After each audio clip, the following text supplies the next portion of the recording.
Welcome to another exciting episode of the $1 Million Peddlers. I'm Paper Guy. I'm Mr. Magazine. And it's Saturday, BOLO Day. We go through and tell you a bunch of items to BOLO, which stands for be on the lookout for.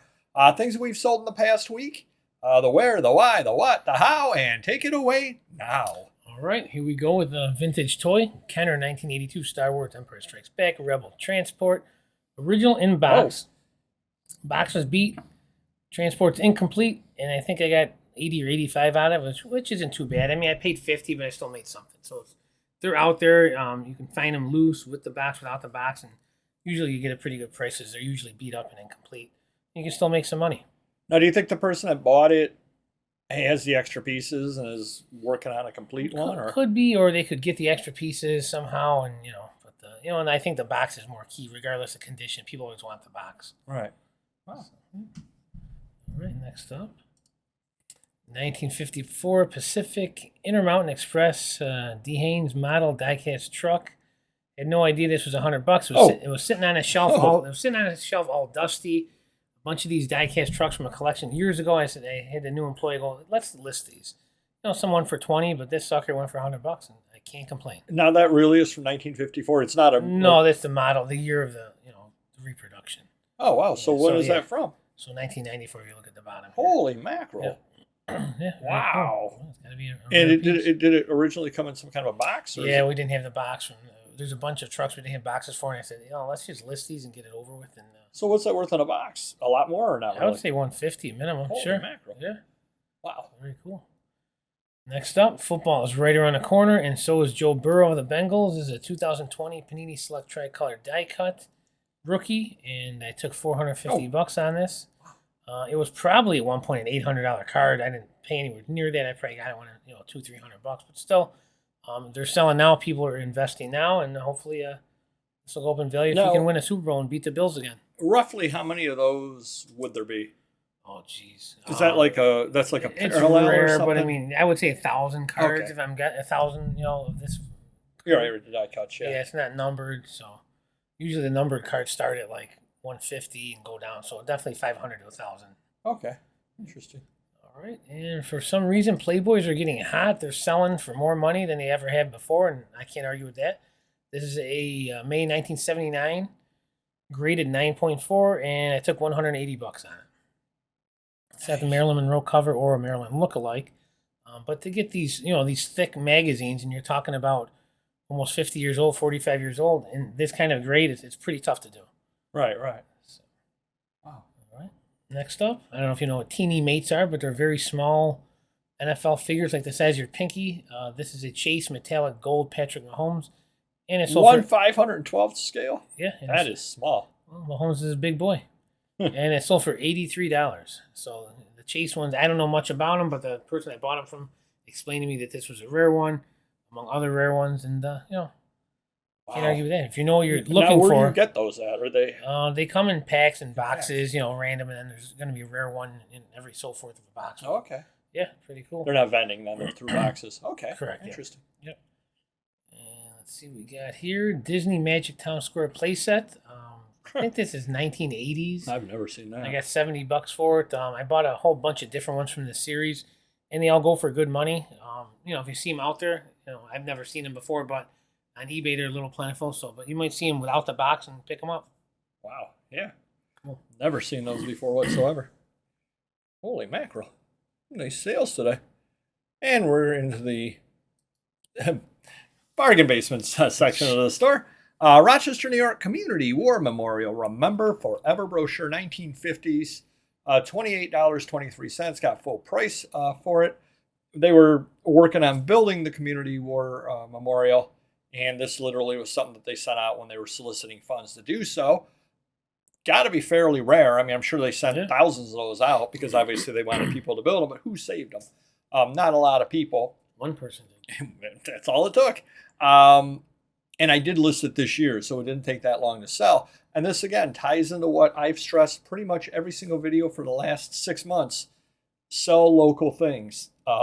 Again, even if it seems common around your area, it's not common across the country.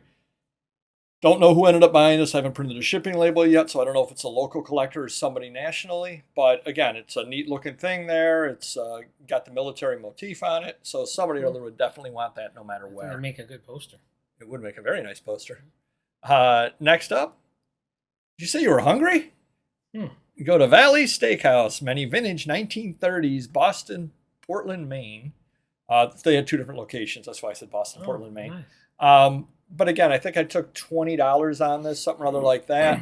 I think I made an offer to the guy at 30. He countered at 20, and I said, I just want this to go on just because why not? I like to make a sale once in a while.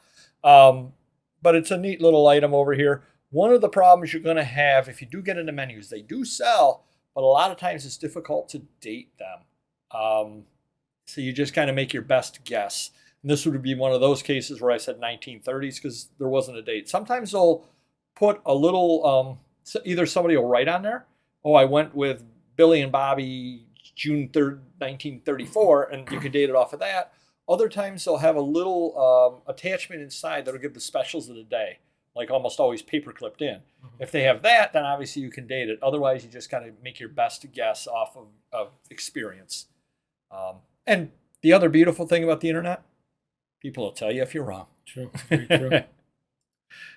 Speaking of, the Manhattan restaurant, Rochester, New York menu with the Art Deco look on it. And this here is one of those where, guess what they did?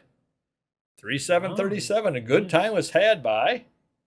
So there you go. $28 I got out of this. But that is a snazzy looking menu there, definitely with the Art Deco. And if you notice, I mentioned Art Deco. And I put it in the Art Deco section of the store as well as the menu section of the store.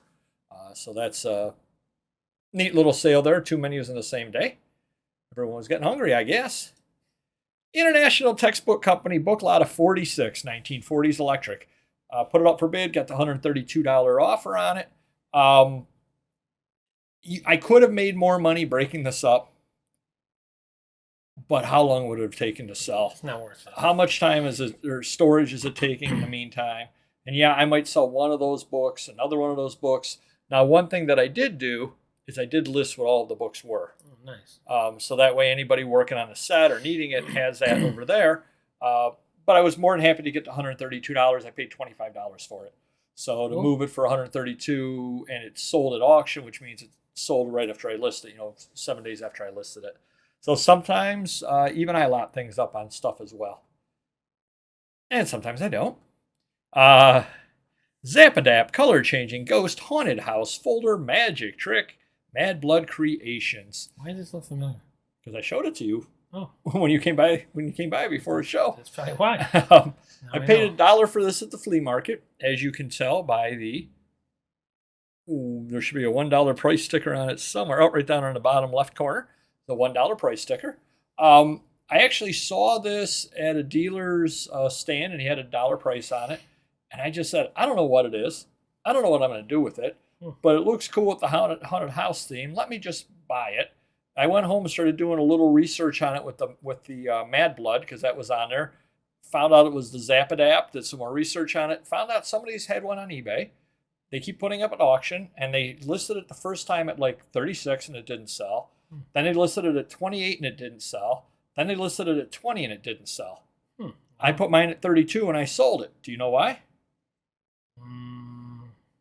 Nope. He didn't say haunted house. Oh, wow. Shame on him. So he didn't mention haunted house, which is the first thing that caught my eye. I go, that's an old haunted house type deal. Yeah. So I put haunted house and it sold it to $32. That just goes to show that keywords are pretty important, because very few people are probably searching on ZapAdap. True. As far as that goes. And finally today, a nice little sale here. An envelope. Walt Disney. Nice. See, you brought a Disney to the table. I brought a Disney to the table. Walt Disney World Company envelope, 1980 unused.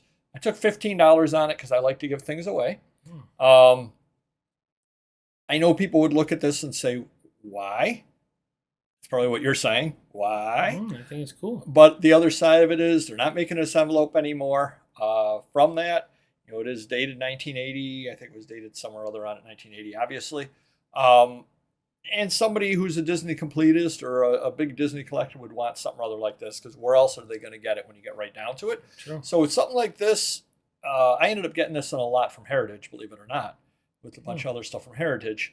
But this is the kind of thing that, again, you could find anybody that worked for Disney, they worked for that hotel, they did whatever.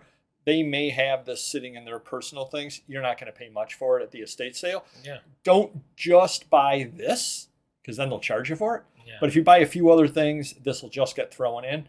And look at it that you're getting a $15 bill, if there were such a thing, thrown in on a deal. Cool. So hopefully that helps you a little bit. If you could hit the like button, we would definitely appreciate it. And we will see you next video. Take care. Bye-bye.